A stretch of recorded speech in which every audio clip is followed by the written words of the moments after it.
We are back with the Screen Team. I'm Chris, and this is Guy, and we're getting ready to review one of the greatest horror, one of the greatest sci-fi movies of all time. We're talking about the movie Alien. And before we get any further, Guy, I want to make a public statement to our listeners and to our good friend Michael Hibbler of the Screen Team. Michael Hibbler loves Ridley Scott, loves him. I make fun of that love and tell him that Ridley Scott is a horrible director because I've got my own personal issues with Ridley Scott. But after rewatching this film, Alien, I owe everybody and Michael Hibbler an apology. Ridley Scott, he's not bad. He's not bad at all. I would say Ridley Scott is really good, except for, the more recent stuff. Well, I've got some issues with him, but we won't get into that right now. Let's talk about the good. The good is the movie Alien came out in 1979. Is that right? 1979. And from what I've heard about Ridley Scott, this movie is based on love of a few different movies. One being Space Odyssey. Mm-hmm. One being Star Wars. Mm-hmm. And what was the third one? I thought there was a third one in there, but he's got you can see some influences, at least from those first two movies, that he wanted to incorporate into this film. Now, obviously, this movie is not a fun-loving adventure like you would with Star Wars, but you're living in a world that looks used. It looks like it's like you've played around with it. Yeah, it's not polished. It's not pretty. Right, not at all. And you're in a 2000. It's Truckers in Space. Truckers in Space. Is that what that's this actually what Ridley Scott has called this? Really? Truckers in Space, because that's really what it is. Yeah. The crew of the Nostromo are basically space truckers. They come across a planet. Mm-hmm. They are getting a distress signal. They land down on the planet. They go and explore to see exactly what's going on. They see these weird egg-shaped things. And, of course, as always in these movies, I'm going to stick my face in it for science. Hey, we got to check it out, Guy. We got to. And one of them gets infected, and all havoc breaks loose. With one of the greatest scenes in motion picture history. Right. But the whole thing is, and what Ridley Scott wanted to do with this, and this is why I say horror lovers love all genres, because this is sci-fi horror at its best. But it's very claustrophobic.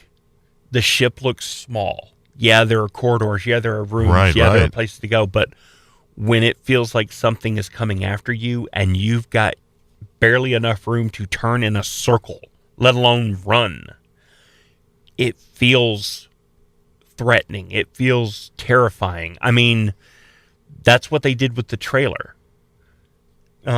Yeah, you showed me the trailer before we went on air, and that we had seen the movie, and I was like, "Oh, dude, run! What do you guys do? No!" So your heart is pumping watching that old trailer, and honestly, I think people who are making movies today should go back and revert to that trailer because that was absolutely horrifying. It actually put you on edge. It actually gave you an idea of what you were in for, without spoiling anything. Right. Trailers you can get excited for, but this is one of those ones that you don't know what you're going to get into, but you know the kind of movie you're getting into, which to me is a great thing. If I know the kind of movie I'm getting into, I'll go on that ride and I'll be happy. And I'm so glad when I was a kid that I went on this ride. Especially, you rarely see the xenomorph, the alien. And that's really surprising to me, He subscribed to the Alfred Hitchcock theory of horror. Sure. A scream behind a partially open door is 10 times more frightening than a graphic display of terror, because your mind can put whatever. And there is nothing that you can put on screen that can equal your mind when your fight or flight instincts are just going 90 to nothing in a movie theater, and you're watching this and you're just constantly imagining what it could possibly be, what it could do, what is it doing, what is its purpose. You create that fear. Yeah. Ridley Scott cited 3 films as the shaping of the influence of this movie. Like we said, Star Wars: New Hope, 2001: A Space Odyssey, and Texas Chainsaw Massacre, one of your all-time favorite films. You were one of my favorite scenes in the film, and Ridley Scott did such a good job just building this scene up, was when Harry Dean Stanton, he is trying to search for the cat. They have the cat. The cat's gone amok, and they know that this creature is somewhere in the vicinity. So he's got to look for the cat, but also be on the lookout that something might be there to cause some havoc. So he's looking for the cat. All of a sudden, like, this dripping is coming down. This water residue is coming down from the ceiling or something, and he's looking around, and the camera is, pointing up there, and it shows the xenomorph. But you don't see it move, but you see it there. But as the audience, because you haven't seen it yet, you don't know that is it. And I thought that was genius. That was so good. Oh yeah, he was all about structure, and that was the most important thing when he was doing these movies. Is he was all about the atmosphere and the structure of what it was. Sure. So much so that when you finally did see the design of the xenomorph, which was designed by H.R. Giger. Oh my God, thing was terrifying. Yeah, how do you come up with that in your mind? That's just so. Have you seen any of Giger's drawings? Well, I'm just saying, man. That's the dude. The dude is whack. So creating that was, but it was what Ridley Scott wanted to do was take something that could be humanoid, but be the least humanoid thing a human could be. Was kind of where he was going with that. And since they've been doing them with CGI and all this stuff, the original 79, that was a dude in a rubber suit. Yeah, and it was still brilliantly done. The practical effects were fantastic, especially when you saw Ash, the android. Oh, yeah.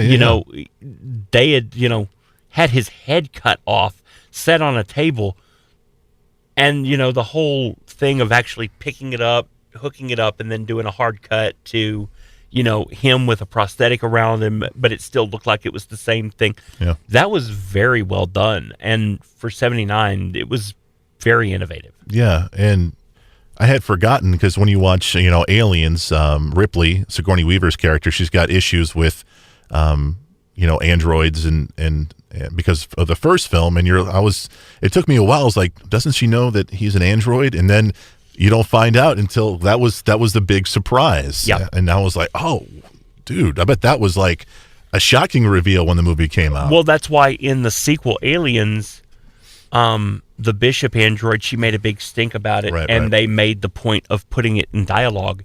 It's now standard company policy to have an android on every vessel. Yeah. That was not the policy back then. So finding out one of your crew is an android was a big betrayal. And then for that android to turn around and say, I'm the one who diverted us. I'm the one who went to this because the company wants this thing. Yeah. Because we think it's a good weapon, and forget your lives because they don't matter. Do you think the new generation, the folks who are out watching movies right now, the younger folks, do you think they can enjoy a movie like Alien still? Oh, absolutely. Absolutely. In fact, people who I introduce to horror, we go through various genres of horror, and whenever we get to sci-fi horror, they're like, I've seen the Alien movies. It's not. I was like, no. Watching the Alien movies is nothing compared to the original, because the original is a horror film. Yeah. The others aren't. There's some scary elements, but they're not horror films. This one is. This one is the prototype on how to do sci-fi horror. I mean, so much so that some of the chase elements and some of the back and forth between killer and prey have been mirrored in movies like Event Horizon, Jason X. They have Hellraiser 4. it's You know what? I take it back. it's not so much an homage as a direct ripoff. Okay, I take it back. Ridley Scott, you're the reason for those crappy movies. Everything I said before, I take back. We're done. No, do not blame the inventor for what other people steal. All right, fair enough. Because you can steal the elements without understanding the reason behind them. Fair and enough. That's the problem. They can steal these elements, but without the reason behind them and why they're frightening. It's just people running down a corridor. True that. Alien, such a good movie. If you're into science fiction, you're into horror, you're into just good movies overall, it's definitely one that you should check out if you haven't checked it out already. Guy, thank you so much for your insight in this film. We appreciate you always, sir. Absolutely, my pleasure. We got more reviews coming your way next Saturday on The Screen Team. And remember, we want you to know before you go.